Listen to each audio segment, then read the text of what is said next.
அப்பூதி அடிகள் நாயனார் திருநாவுக்கரசரின் தீவிர பக்தர். திருநாவுக்கரசரை நேரில் பார்த்திராத அவர், அவரது பெயரால் பல தர்ம காரியங்களை செய்து வந்தார். ஒருமுறை திருநாவுக்கரசர் அப்பூதியடிகள் வாழ்ந்த திங்களூர் வந்தார்.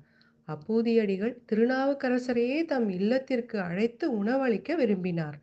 உணவு பரிமாற வாழை இலை வெட்ட சென்ற அவரது மகன் பாம்பு தீண்டி இறந்தான்.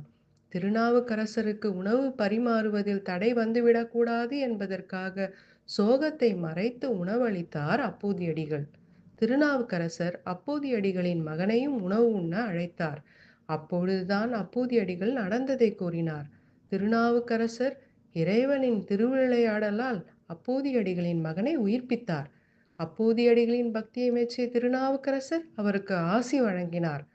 ஒரு நம்பி அப்பூதி அடியார்க்கும் அடியேன் என்று சுந்தரமூர்த்தி சுவாமிகள் திருத்தொண்ட தொகையில் இவரை பற்றி குறிப்பிடுகிறார்.